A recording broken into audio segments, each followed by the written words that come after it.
All across the fruited plains, it's time for another edition of the National Briefing with me, Kelly Nash.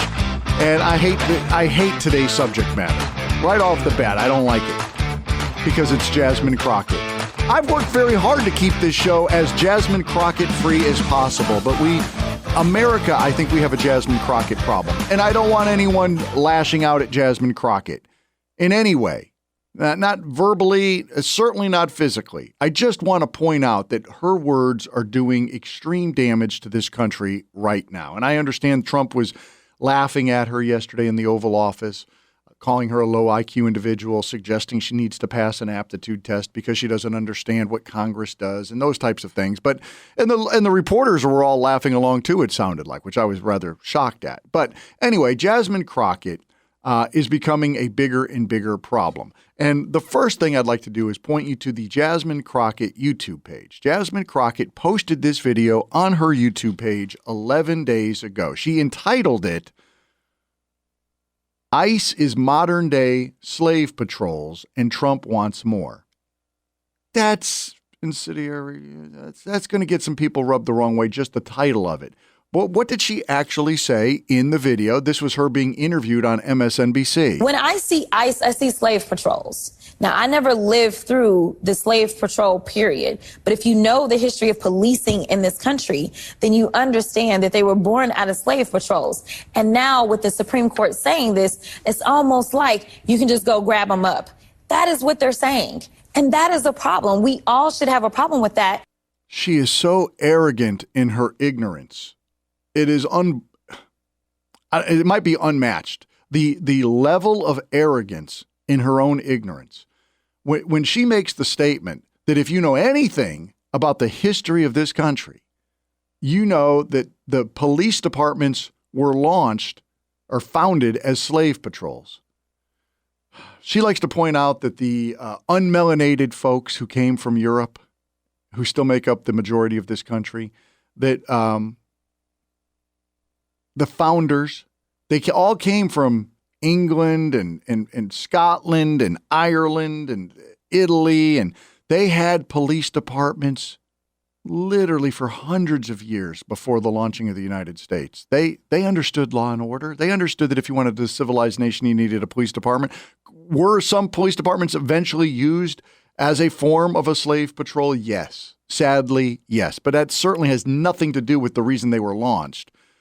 Secondly, and certainly more importantly, is when you tell people that you see modern day slave patrols, who would want that? Is there anybody? Raise your hand if you'd like to see slave patrols patrolling the streets of America right now. In other words, people who get out of line and think that they're free, we snatch them up. Is there anybody who wants that? There's nobody who wants that.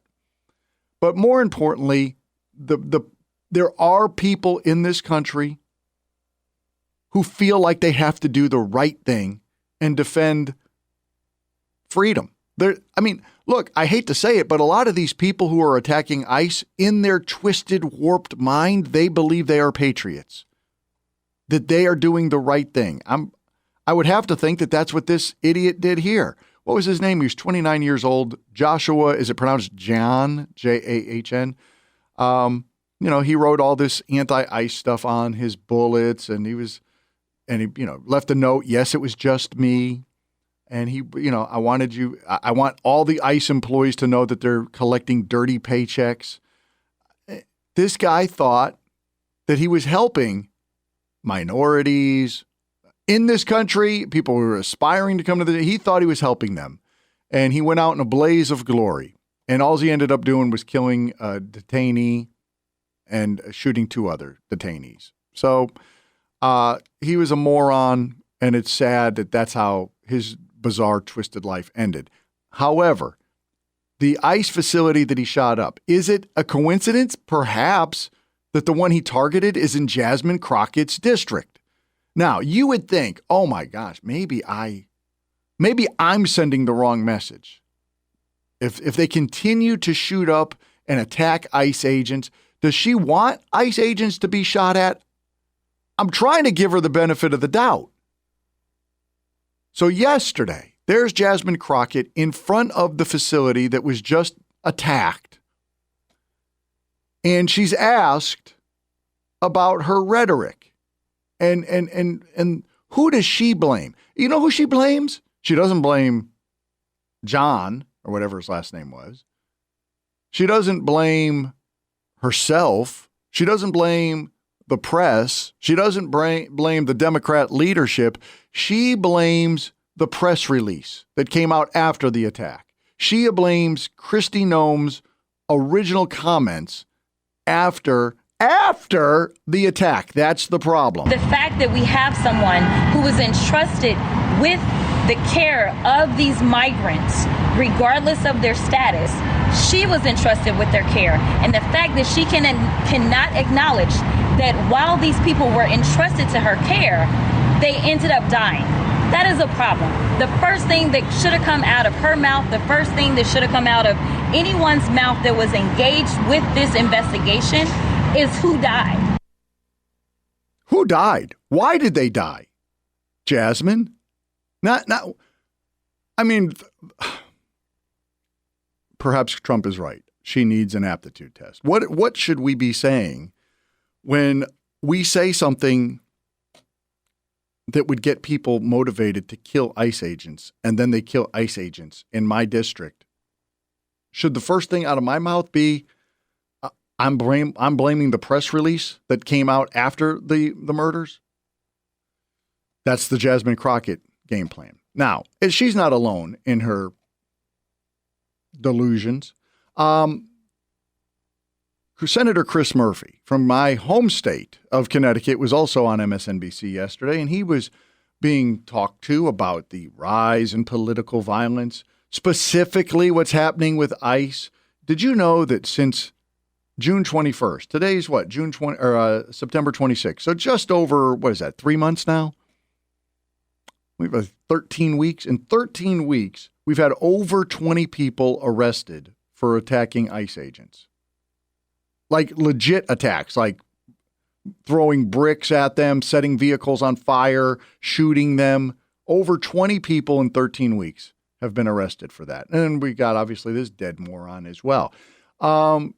Chris Murphy, should we now lower the rhetoric? This vice president has had a chance now since the assassination of Charlie Kirk to bring the country together to try to stamp out all sorts of violence, including political violence, and they refuse to do that. What they are trying to do is exploit these murders and these shootings in order to silence only dissent and political opposition on the left. No. Criticizing the way that ICE is rounding up people in this country in a deeply inhumane and immoral way is not an incitement to violence. The only conclusion I can come to now is that the Democrat Party, I mean, I don't like saying it because they love to use the term dog whistle. That when you say a certain thing, that's a dog whistle to white supremacists, or that's a dog whistle to Nazis, or something like that. This whole party seems to be dog whistling to whomever will hear it, take out ICE agents. What is wrong with you people? Will you stop saying that ICE agents are the Gestapo? Stop saying that they're just randomly rounding up people. They are not randomly rounding up people. This is such dangerous stuff that they're playing with. And they don't seem to give a rip about it. All they care about is power. All they care about is, can we do what we want to do? They do not care about the safety and welfare of any person, and that includes their constituents. They don't care about anybody. I mean, again, look, if they cared about the illegals, they would have cared about the 3 that got shot. They don't care about those 3 people. They care about the press release. This is an insane time in America, but fear not. We are moving forward. This will be temporary, and we will look back at this at some point in the not too distant future, and similar to previous outlandish groups on the left going extinct, like Black Lives Matter. That group is gone now. We will be able to laugh at the Democrat Party as a whole in the not too distant future.